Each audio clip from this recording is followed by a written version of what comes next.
demander à Madame Barbier du GAEC-Rémilly de nous rejoindre, Madame Caillotte, mieux connue sous le nom de Mathilde, notre comptable, Monsieur Klein des Finances publiques. Il arrive. Monsieur Vergnani de la société Digidoc Service.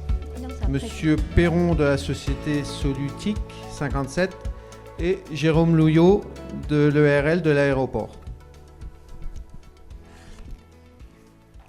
Vous pouvez vous asseoir. Okay. Alors avant de démarrer vos échanges, déjà je vous remercie tous d'avoir répondu présent. Je pense que vous pouvez vous mettre de ce côté-là, vous serez plus à l'aise.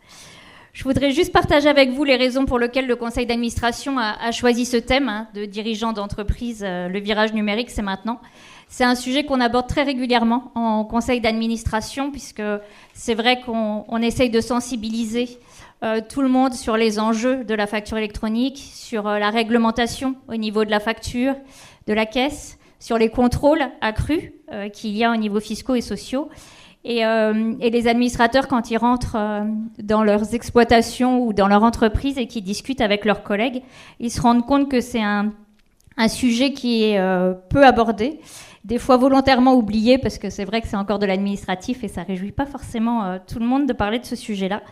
Mais du coup, on s'est dit que c'était le moment d'échanger avec vous sur ce sujet, puisque ce n'est pas une lubie de Serre France-Moselle, vous allez vous en rendre compte, c'est bien une obligation qui nous est imposée à tous, à vous, chefs d'entreprise, comme à nous, Serre France également. Et donc, pour pouvoir aborder ce sujet, on a la chance du coup d'avoir plusieurs personnes avec des fonctionnalités, des fonctions très diverses. Donc, je vais leur permettre de se présenter les uns après les autres. Et en même temps, on va regarder quelques vidéos, on va jouer. Donc, je vais vous demander, pour tous ceux qui ont un smartphone, de bien vouloir participer si tout ça avance. Ah bah alors, du coup, effectivement, alors, mais vous aurez le temps de vous présenter dans quelques minutes, mais du coup, effectivement, Émilie, Mathilde.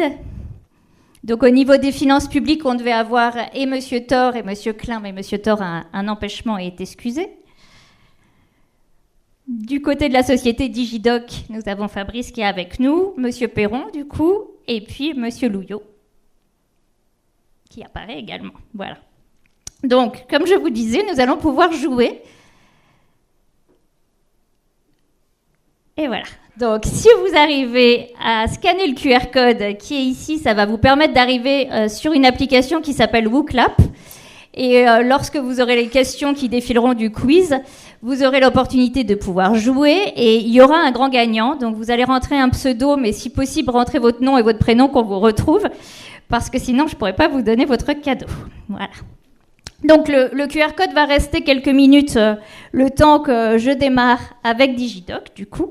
Donc Fabrice, est-ce que vous pouvez nous présenter la structure Digidoc Service, dont vous êtes le responsable, le directeur commercial, si je ne me trompe pas? Oui, c'est ça. Donc la société Digidoc Service, donc on a une société basée à Metz qui rayonne sur le Grand Est, et puis une société au Luxembourg, Digidoc Lux. Et donc on est spécialisé dans la digitalisation des documents, dans la transition numérique, et on accompagne les entreprises dans ce grand virage, comme vous dites.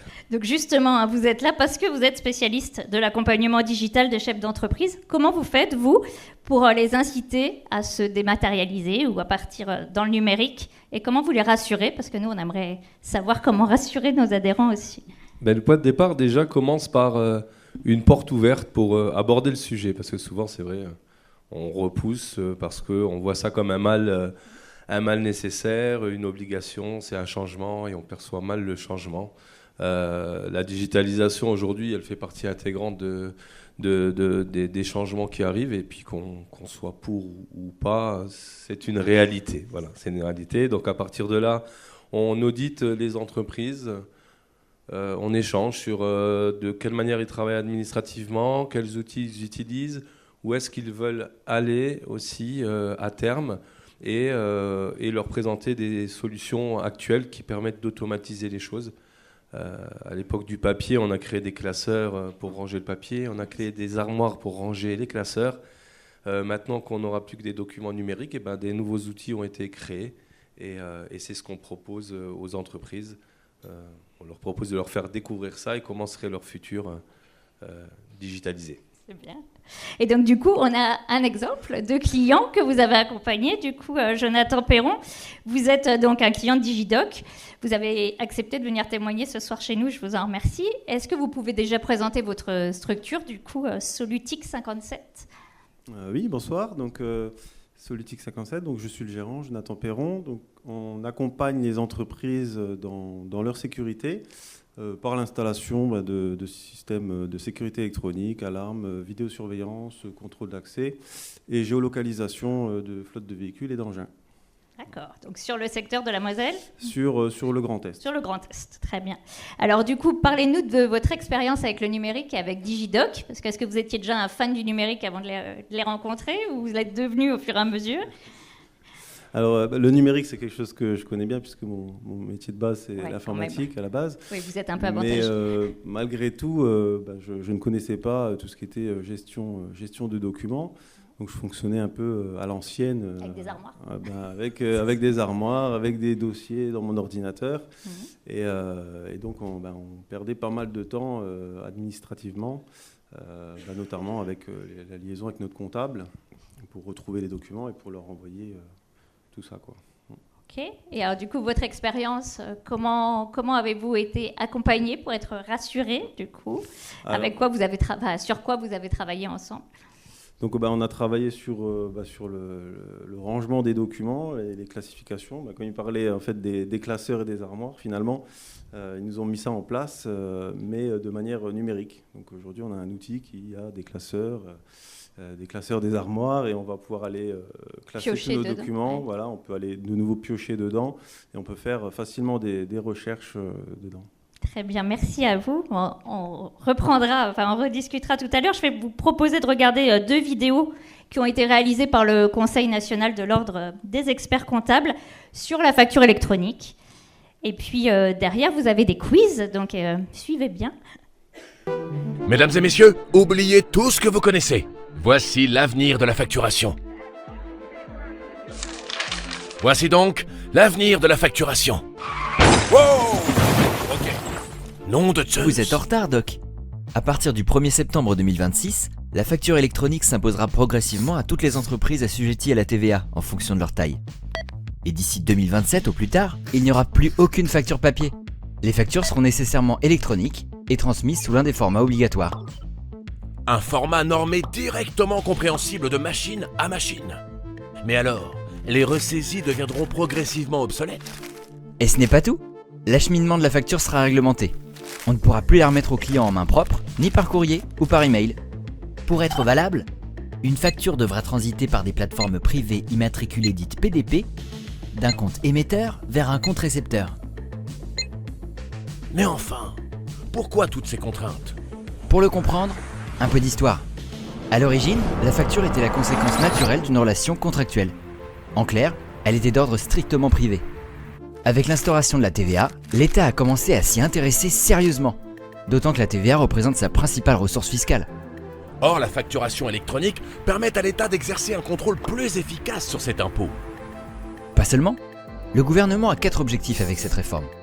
D'abord, effectivement, renforcer la prévention et améliorer la lutte contre la fraude à la TVA. La Commission européenne a évalué pour la France un gain potentiel de plus de 10 milliards d'euros. Ensuite, connaître en temps réel l'activité des entreprises et donc améliorer le pilotage des politiques publiques. Améliorer la compétitivité des entreprises en réduisant les coûts de traitement et les délais de paiement. Et à terme, permettre le pré-remplissage des déclarations de TVA. Alors cette réforme, c'est pour quand et pour qui ?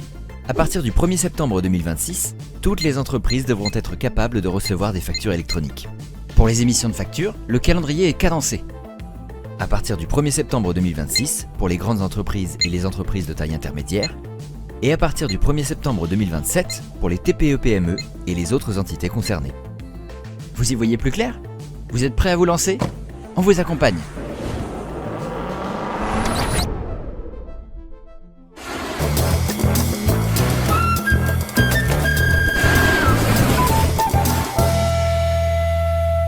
On s'amuse bien au niveau de l'ordre des experts comptables.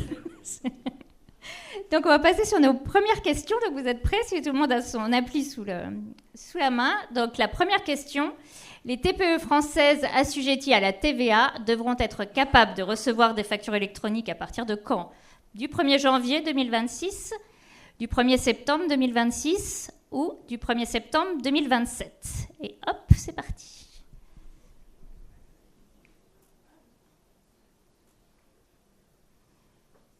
C'est Margot qui me dit quand c'est prêt.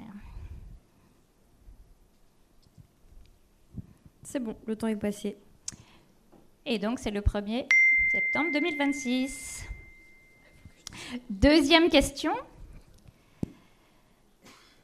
Les TPE françaises assujetties à la TVA devront être capables d'émettre, cette fois-ci, des factures électroniques à partir de quand? Du 1er janvier 2026, du 1er septembre 2026 ou du 1er septembre 2027? On parle des TPE. Hein.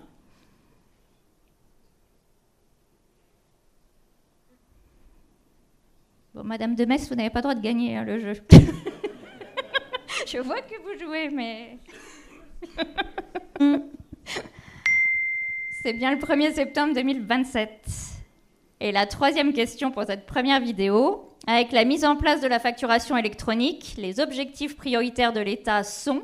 Donc vous avez 4 réponses parmi les 8. Est-ce que c'est pour supprimer toutes les factures papier? Est-ce que c'est pour lutter contre la fraude à la TVA? Est-ce que c'est pour réduire les délais de paiement et les coûts de traitement? Est-ce que c'est pour supprimer la TVA à l'encaissement? Est-ce que c'est pour mieux connaître l'activité des entreprises en temps réel? Est-ce que c'est pour transposer une directive européenne? Est-ce que c'est pour améliorer le suivi de trésorerie des entreprises? Ou enfin, c'est pour pré-remplir les déclarations de TVA à terme? Donc vous en choisissez 4.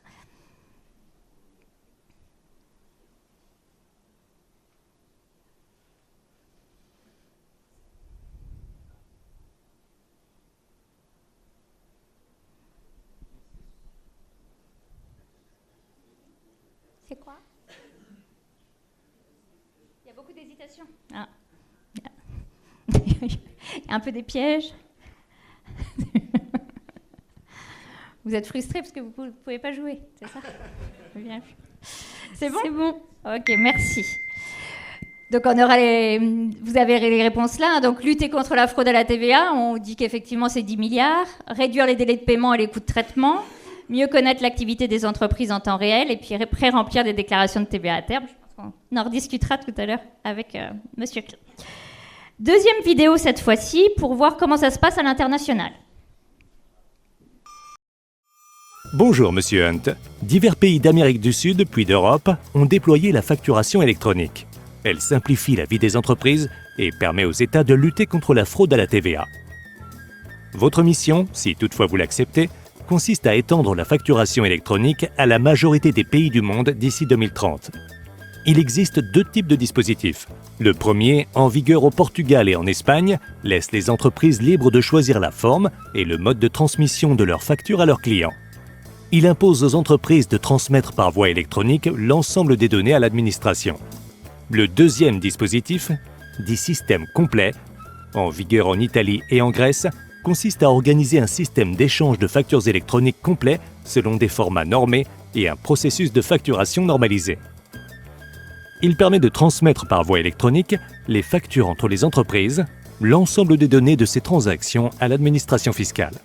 Cela vous semble difficile? Ce n'est pas mission difficile, agent Hunt, mais mission très possible. La Commission européenne a adopté un plan d'action pour une fiscalité équitable et simplifiée, incitant à la généralisation de la facturation électronique. Pour le moment, l'obligation prescrite par l'Union européenne se limite aux échanges avec le secteur public. En France, cela s'est traduit par la mise en œuvre de la plateforme Chorus Pro.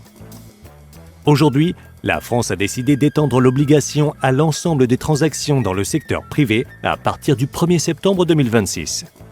Et, entre les 2 types de dispositifs, la France a choisi le système complet. Pourquoi? Je vous explique. Le système complet de facturation électronique doit permettre des gains de productivité en uniformisant les formats et les voies de transmission. À cette fin, l'État a choisi d'opter pour un écosystème de plateformes privées immatriculées répondant aux besoins spécifiques de certains métiers ou d'organisations d'entreprises. Voilà, vous savez tout, agent Hunt.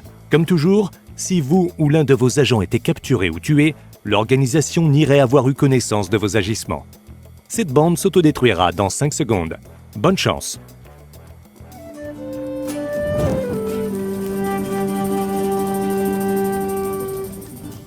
Non, malheureusement, vous ne verrez pas la vidéo d'après, c'est pas prévu ce soir. Un petit quiz du coup, question 4. Les premières expérimentations étatiques de facturation électronique sont nées où? Est-ce que ça a commencé en Afrique, en Amérique du Sud, en Europe ou en Asie? C'est facile.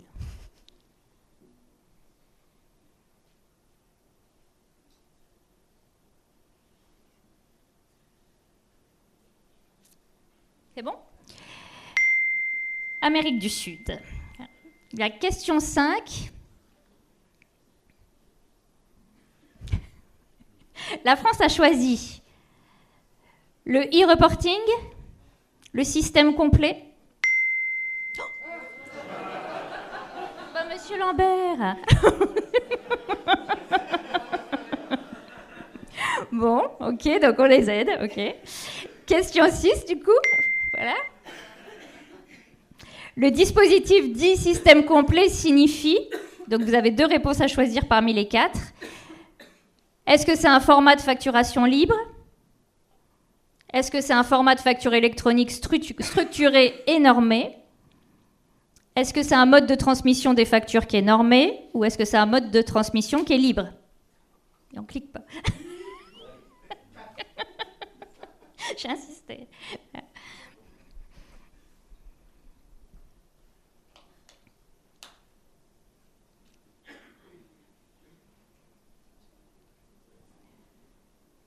Madame Margot, c'est bon? Toujours pas? C'est bon? Et donc c'est bien la partie normée à chaque fois. C'est un format de facture qui est normé et c'est un mode de transmission qui est normé.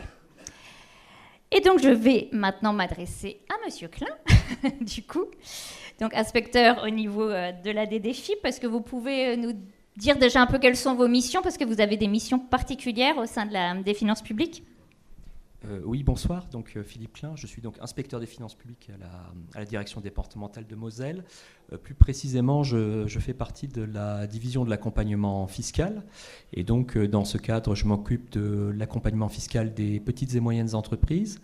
Et je suis depuis assez récemment un des référents sur la facturation électronique en Moselle. Grande chance. Alors, est-ce que vous pouvez nous confirmer, du coup, confirmer aux gens qui sont dans la salle que la réforme de la facture électronique, c'est pas une lubie ni de Serre France ni des experts comptables? Je peux effectivement confirmer que c'est pas du tout une lubie de la part des experts comptables et pas de Serre France non plus. D'ailleurs, c'est pas non plus une lubie de l'État français, puisque c'est une volonté au niveau européen. En fait, si on regarde un peu ce qui se passe dans le monde, c'est une tendance de fond. Donc vous disiez tout à l'heure que ça a commencé en Amérique du Sud, c'est surtout le Mexique, l'exemple auquel je pense le plus. En Europe, on a un pays qui a été un peu précurseur, qui est l'Italie. Et donc c'est en train de se développer au niveau européen, donc chez nos amis allemands notamment actuellement, sur un calendrier d'ailleurs qui est pas tout à fait le même mais qui est relativement proche. Il y a des modalités qui sont parfois, ou des périmètres qui sont un petit peu différents, mais l'objectif à terme, c'est aussi de permettre aux entreprises au niveau européen de pouvoir se facturer entre elles par le biais de la facturation électronique. Donc de toute façon, tous les pays passeront pour 2030, c'est ça, c'est ça, ouais, effectivement, c'est ce qui est prévu.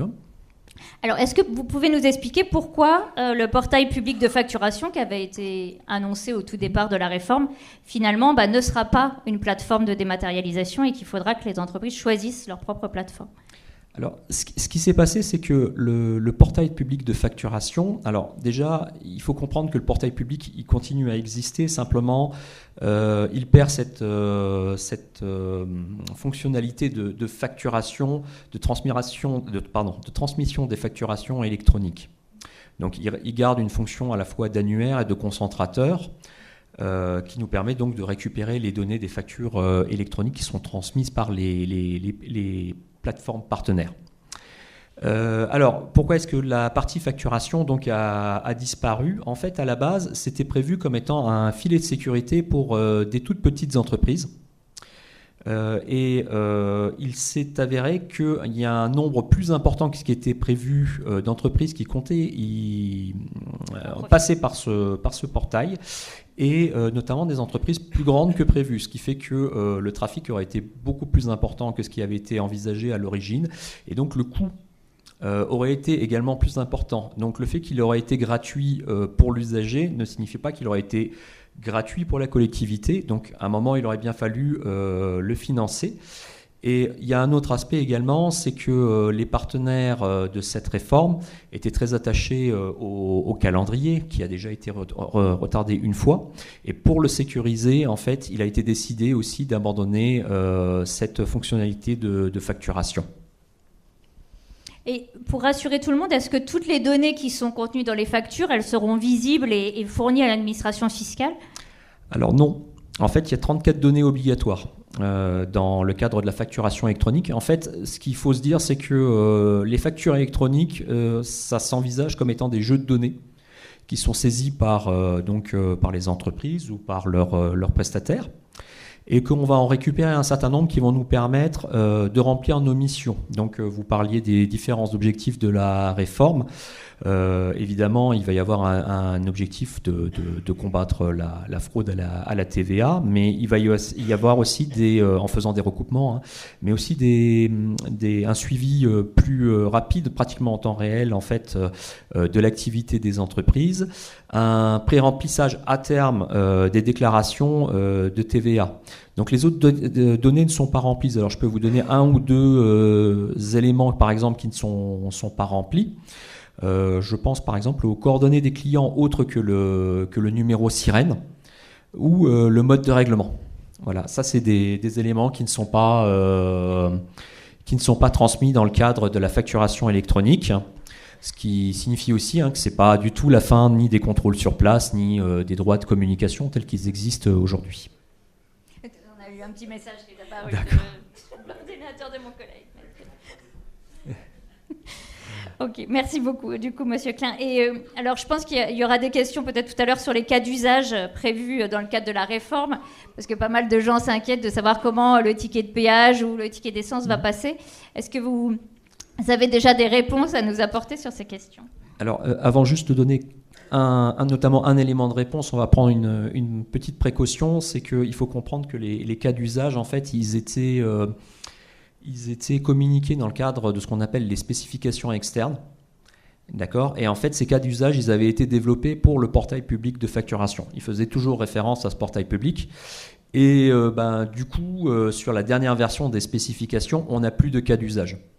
Voilà. Donc actuellement, il y a la commission AFNOR qui est en train de travailler sur les nouveaux cas d'usage, en intégrant d'ailleurs des conseillers, des membres de la commission qui viennent de plusieurs horizons différents, ce qui devrait permettre d'avoir des cas d'usage qui sont plus proches des processus des entreprises. Voilà, on n'a pas fait simplement appel à des administratifs pour faire simple. Oui, donc il y a actuellement plus ces cas d'usage. Néanmoins, on peut essayer de répondre d'après les éléments législatifs dont on dispose et d'après les anciens cas d'usage qui avaient été prévus pour le portail public de facturation.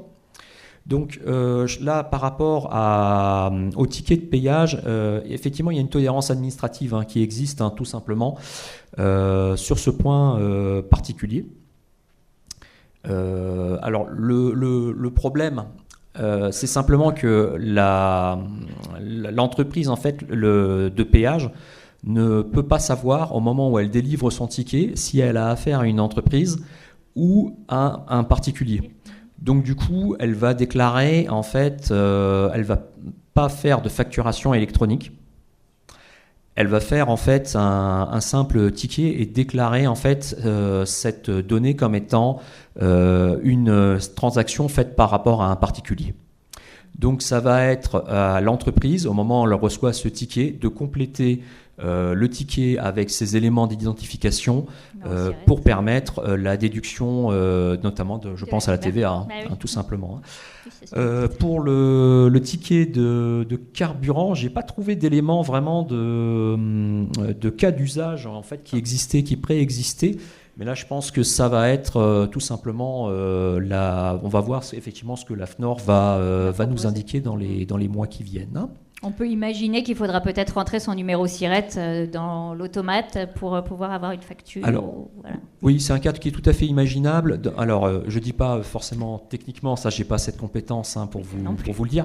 Mais par exemple, on peut penser à ce qui se passe quand on est obligé d'aller au supermarché dans le cadre de son activité et qu'on fait faire une facture pour quelque chose qu'on a acheté un peu en dernière minute. Sur un supermarché, on peut faire réaliser une facture.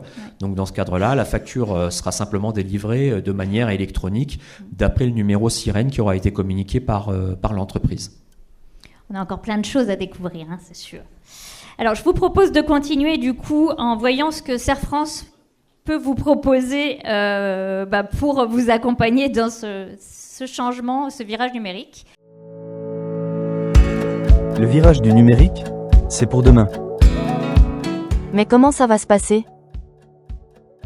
Entre 2026 et 2027, toutes les entreprises françaises vont devoir se conformer au nouveau dispositif de la facturation électronique. Nous allons décrypter avec vous ce qui va changer concrètement dans la vie d'un entrepreneur. Allez, c'est parti.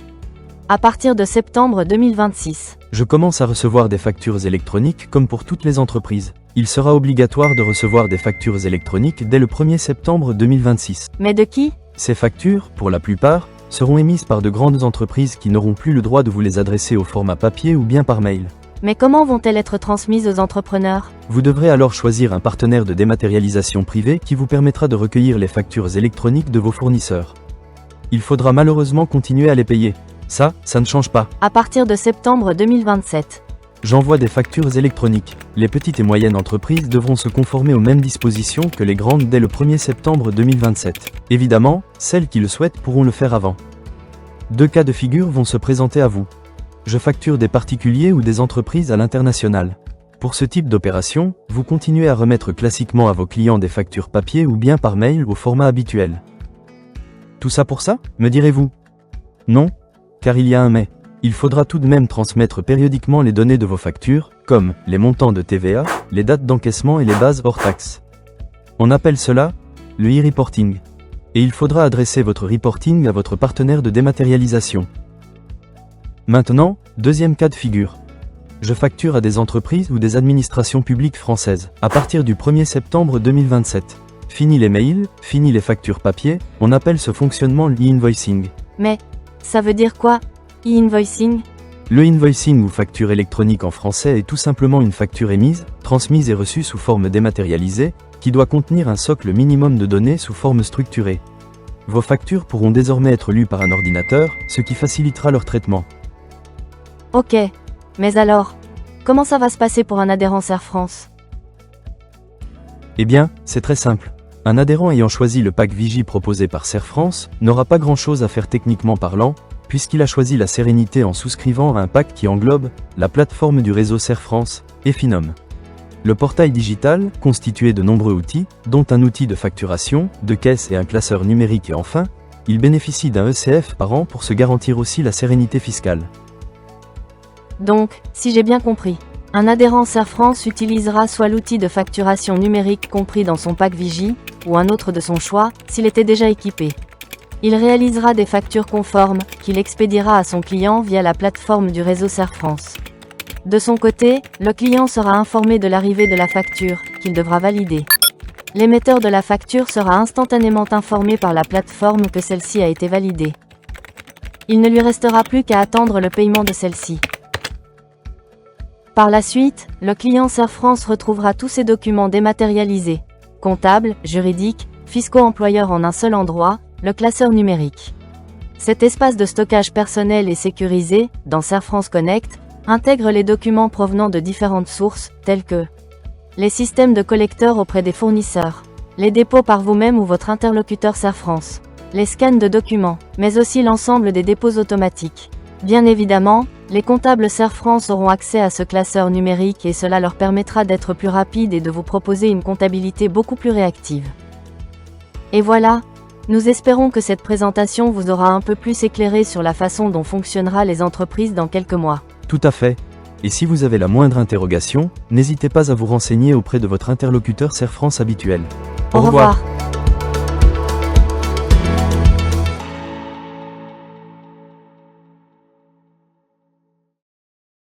Alors, dernier jeu de questions sur cette vidéo.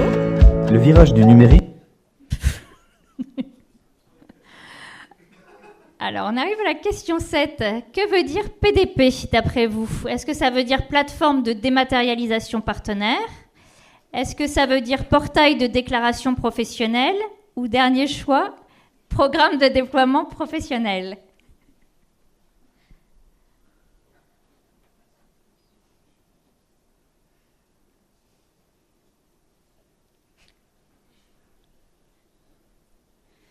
C'est bon? Ok. Et donc, c'est une plateforme de dématérialisation partenaire, en effet. Question 8 maintenant.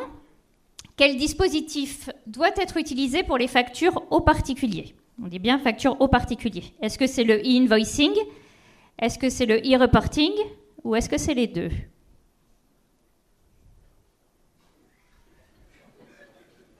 C'est dur, hein, quand il faut revoir la vidéo plusieurs fois, mais ça vous montre que la réforme n'est pas si facile que ça. C'est bon? Donc c'est le e-reporting. Et dernière question, du coup, donnez-vous à fond, parce qu'après c'est perdu si vous n'avez pas fait. Est-ce que le 2 septembre 2027, je peux encore émettre une facture sous format papier à un client professionnel? Oui ou non?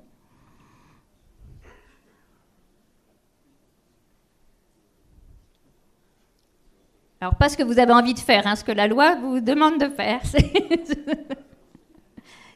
C'est tout bon? Et donc, c'était... Non, voilà, vous ne pourrez plus émettre de facture sous format papier. Il y a quand même quoi? Ah oui, ben il y a 16% de gens qui aimeraient pouvoir encore faire du papier, mais ce n'est plus possible. Du coup, on va avoir les résultats, je pense, du test. Je vous laisse regarder le temps que je continue d'interviewer cette fois-ci la table à droite. Donc Mathilde, alors on a peut-être la vidéo Effinum d'abord? Oui.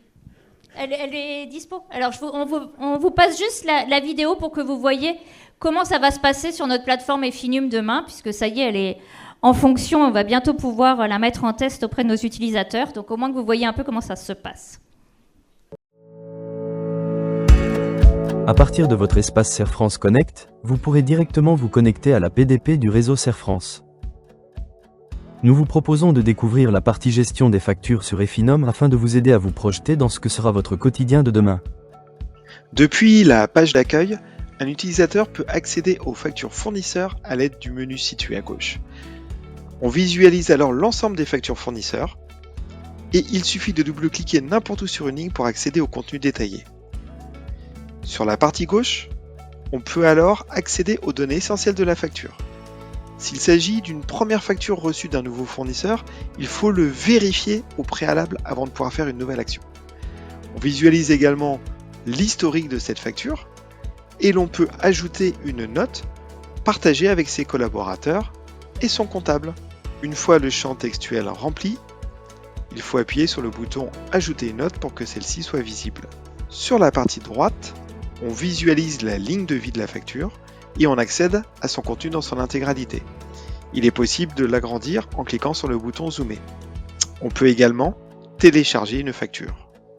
Et depuis cette vue, on peut réaliser une action concrète. Ici par exemple, l'entreprise abattoir approuve la facture du fournisseur tout OK.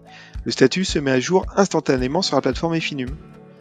Mais il va également se mettre à jour en temps réel sur la plateforme dématérialisée partenaire du fournisseur.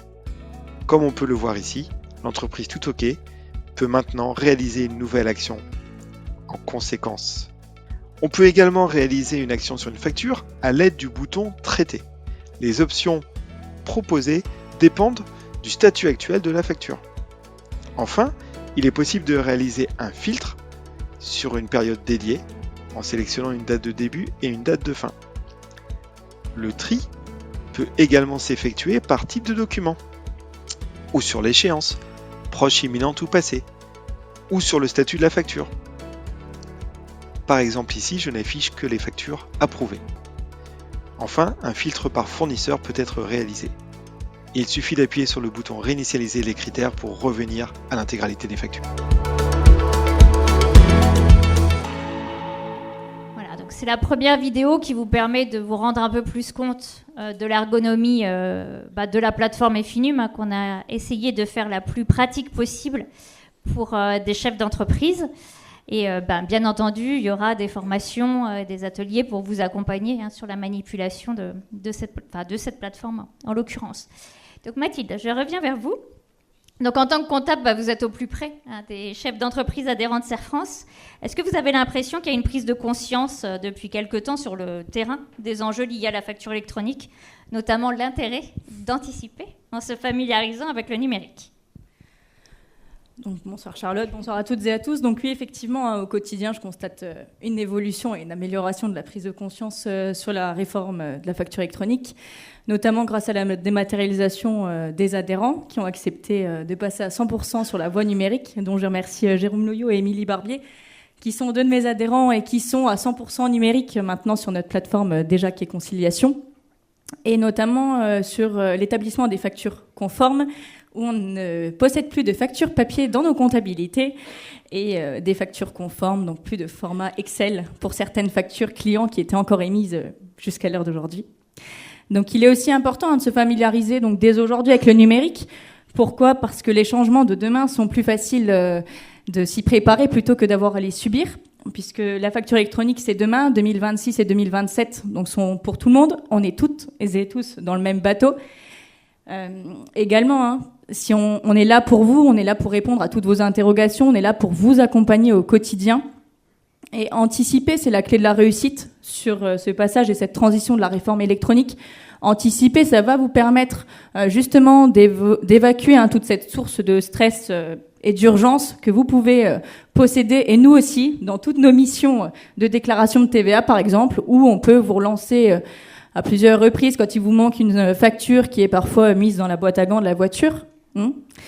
Vous avez tous connu nos fameux mails de relance. Donc c'est aussi pour nous fini ces tâches rébarbatives pour passer plus de temps à vous accompagner sur des tâches plus valorisantes telles que des missions de conseil par exemple, et qu'on va pouvoir approfondir avec toutes et tous ensemble, travailler main dans la main mais également de manière différente.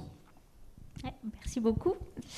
Du coup, Émilie et Jérôme, vous n'êtes pas du même côté, mais je vais essayer de me...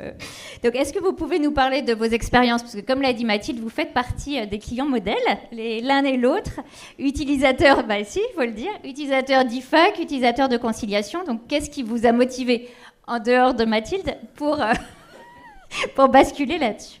Bonsoir. Première motivation, Mathilde. Ok, c'est très bien. Après, non, c'était surtout dans le but de gagner en efficacité, gagner en temps, parce que aujourd'hui, on a du travail sur l'exploitation, on a du travail à la maison avec les enfants. Donc l'objectif, c'était vraiment de gagner en temps et en efficacité, en rapidité et en travail bien fait. Je ne vous ai pas du coup demandé de présenter votre exploitation, pardonnez-moi du coup, parce que je crois qu'il y a pas mal d'activités. Oui, donc on a 2 ateliers sur l'exploitation, lait avec 60 vaches traits au robot et 130 animaux au total, et puis un atelier céréales. Moi, je suis installée depuis le 1er avril 2024.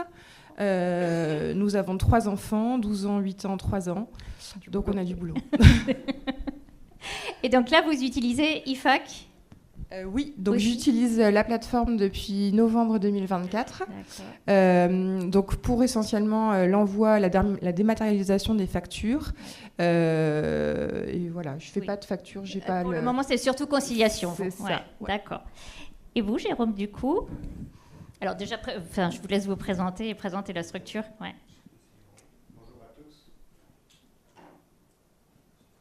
Il faut pousser. Ouais, sinon il faut juste pousser. Bonjour à tous, donc Jérôme Louyot, je suis agriculteur à Pagny-les-Gouins. Donc j'ai une production de culture de vente classique du département blé, orge, colza et tournesol. Et à côté de ça, j'ai un atelier de vaches nourrices charolaises d'une 50aine de mères. Donc, moi, mes motivations pour passer au digital, c'était surtout que j'ai une clôture de mon exercice qui se fait le 30 juin.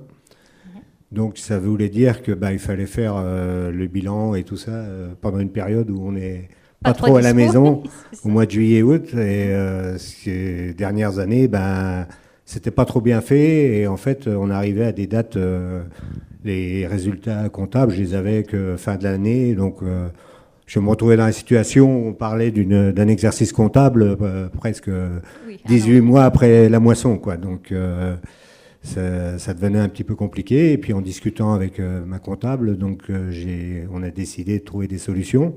Et cette solution, ça nous paraissait la meilleure, quoi. Ouais. Voilà.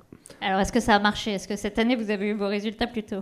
Ah oui, cette année, j'ai eu mes résultats plus tôt. Donc, aujourd'hui, je transmets toutes mes factures que je reçois par voie électronique, quoi.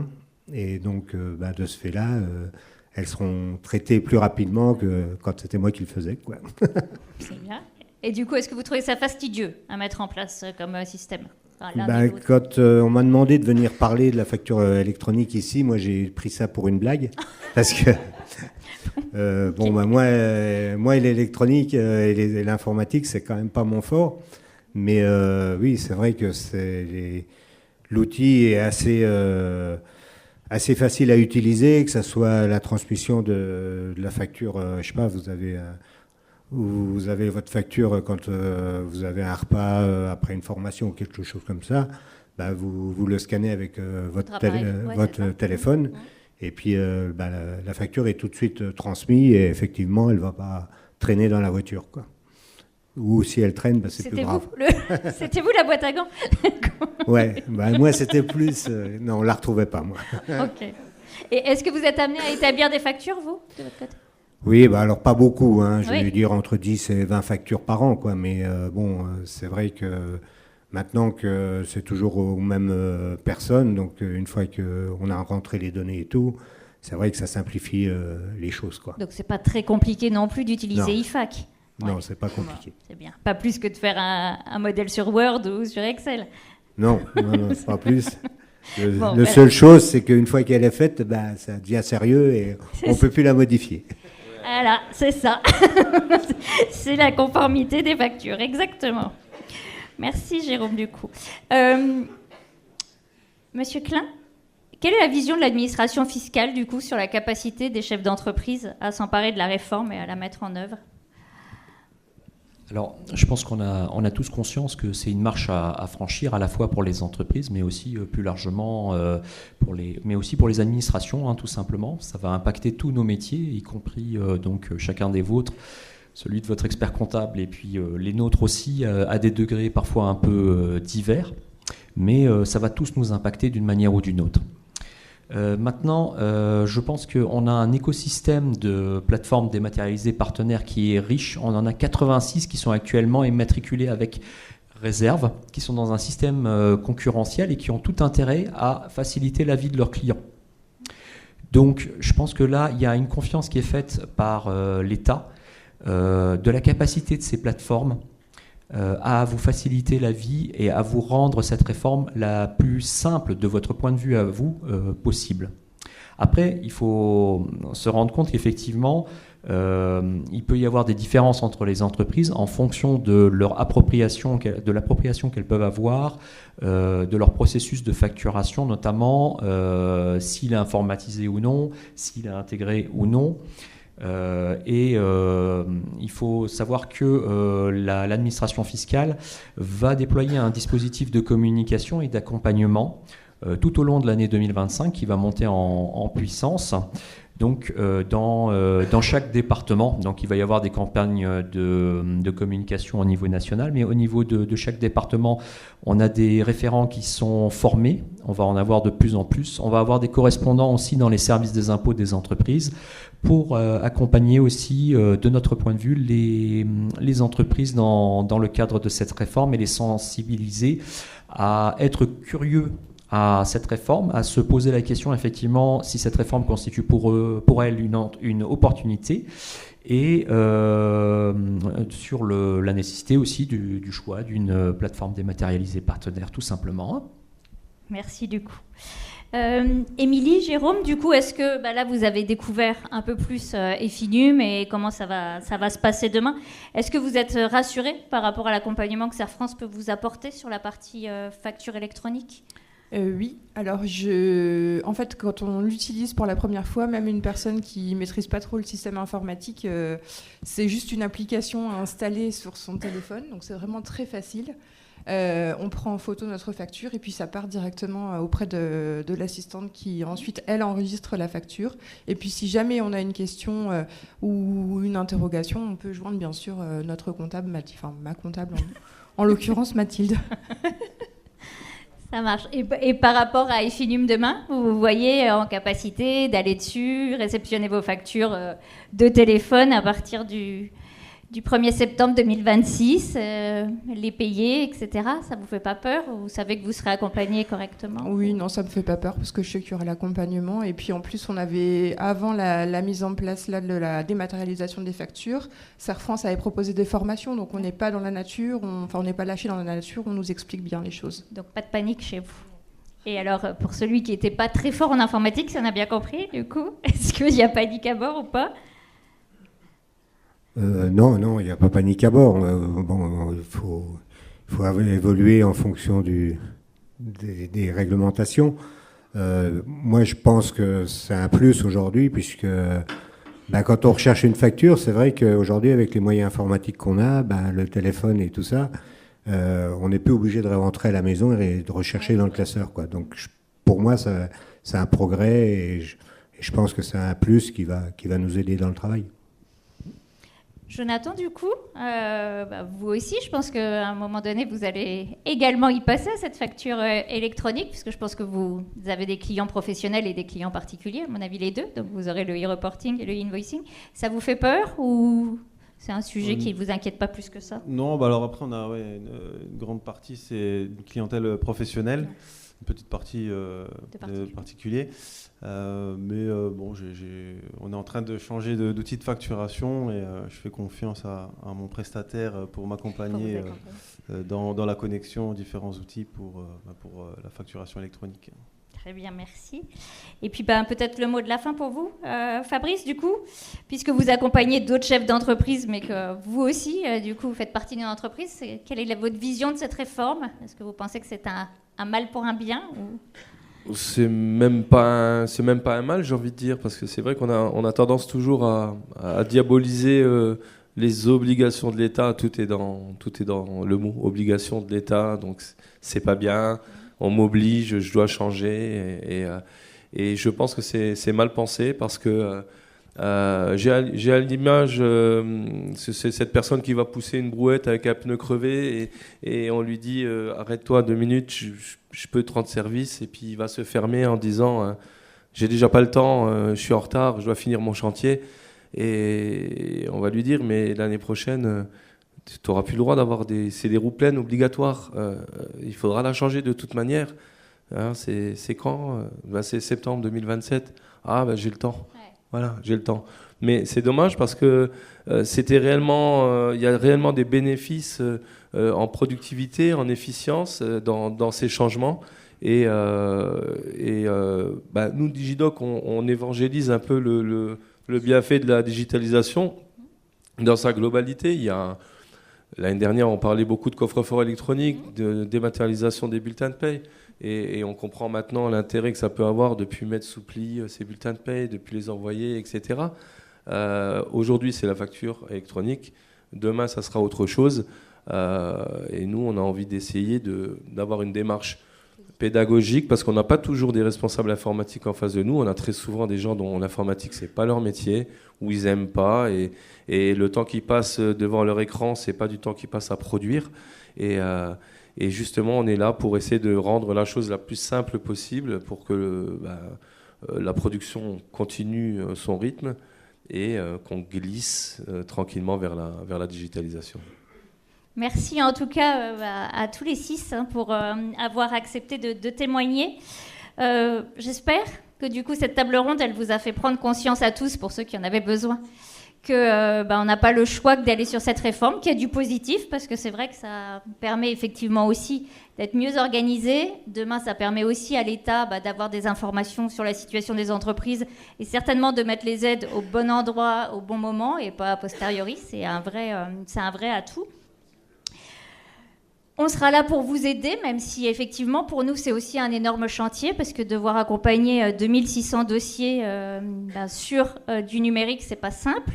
Et donc c'est pour ça aussi qu'on vous encourage à le faire déjà en amont et ne pas tous attendre le 1er septembre 2026 pour vous réveiller, parce qu'on ne sera pas en mesure de pouvoir répondre à toute la demande ce jour-là. Donc dès qu'on va pouvoir tester la plateforme, on vous proposera de le faire de manière à ce que vous puissiez appréhender les outils. Et puis pour ceux, parce que ça le conseil d'administration y tient beaucoup, pour ceux qui n'auront pas envie d'y aller parce qu'ils sont proches de la retraite ou qui ne sont vraiment pas du tout informatiques et numériques, on pourra vous proposer de faire pour vous les factures, de vous aider sur les plateformes. Alors on ne pourra pas le faire pour 2000 dossiers, je vous le dis tout de suite. Mais pour ceux qui vraiment en auraient besoin et ne sentent pas d'y aller, faites-nous le savoir le plus tôt possible aussi, pour que nous on puisse organiser nos équipes en fonction pour demain.